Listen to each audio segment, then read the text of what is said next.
அஸ்ஸலாமு அலைக்கும். இன்றைக்கி நம்ம பார்க்க போகிற துவா எதுக்குண்டானது அப்படின்னா குழந்தை சுகப்பிரசவத்திற்காக. சரியா? ஸோ எல்லாருமே தாய்மார்கள், குழந்தை ப்ரெக்னெண்ட்டாக இருக்கக்கூடிய லேடிஸ் எல்லாம் நினைக்கக்கூடியது ஃபஸ்ட் விஷயம், எல்லாருமே நம்மளை சுற்றி இருக்க எல்லாருமே என்ன நினைப்பாங்கன்னா சுகப்பிரசவம் ஆகணும் அப்படின்னு தான் நினைப்போம் இல்லையா? ஸோ அதுக்கு உண்டான ஒரு சின்ன குட்டியாக ஒரு துவா தான் நான் எடுத்துகிட்டு வந்திருக்கேன். இதில் பலன் ஃபஸ்ட்டு என்னன்னு பார்த்துருங்க. ஆக்சுவலாக பிரசவ வேதனை ஆரம்பித்ததும் இங்கே கொடுத்துருக்கக்கூடிய இந்த வசனங்கள் இருக்கு இல்லையா, அதை ஒரு தாளில், அதாவது ஒரு பேப்பரில் எழுதி அதனை அந்த பெண்ணுடைய இடது தொடை இருக்கு இல்லையா, அந்த இடது தொடையில், ஓகேவா, இடது தொடையில் கட்டிவிட்டால் இன்ஷா அல்லாஹ், அல்லாஹ் நாடினால் வேதனை குறைந்து வலியும் கம்மியாகும், விரைவில் பிரசவம் ஏற்படும். ஓகேவா? அடுத்தது குழந்தை பிரசவித்ததுமே, குழந்தை பிறந்த உடனடியாக அதனை அவிழ்த்து விட வேண்டும். சரியா? இப்போ அந்த துவா என்ன அப்படிங்கிறத பார்த்துடலாம்.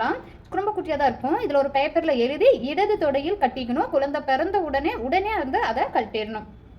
ஓகே, என்னன்னா பிஸ்மில்லா, இது சமாஉன் ஷக்கத் வ அதீனத் லி ரப்பிஹா வ ஹுக்கத் வ இதல் அர்லு முத்தத் வ அல்கத் மா ஃபீஹா வத்தகல்லத்.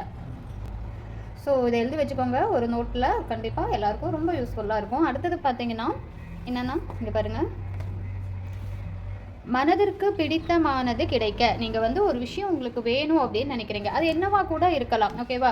இப்போ அந்த விஷயம் ஒரு ஏதாவது நீங்கள் விரும்புகிற ஒரு பெட் அனிமல்ஸாக இருக்கலாம், ஒரு ஃபிஷ்ஷாக இருக்கலாம், உடைகள், ட்ரெஸ்ஸாக இருக்கலாம், தின்பண்டங்கள், வீடு, வாகனங்கள் அப்படின்னு நீங்கள் எதை வாங்கணும் அப்படின்னு நினைக்கிறீங்களோ அதுக்கு நீங்கள் இங்கே இனி ஒரு வசனம் நான் கொடுத்துருக்கேன். ஸோ அந்த வசனங்களை ஓதிட்டு இருந்தால் போதும். இன்ஷா அல்லாஹ் நம்ம மனதிற்கு பிடித்தமானது எல்லாம் நமக்கு கொடுப்பான். அதுலேயும் பர்க்கத்தும் ஏற்படும் அப்படிங்கிறத தான் சொல்லப்பட்டிருக்கு. ஸோ இதோடைய வசனம் என்ன அப்படிங்கிறத நம்ம நாளைக்கு உண்டான வீடியோவில் பார்க்கலாம். அஸ்ஸலாமு அலைக்கும்.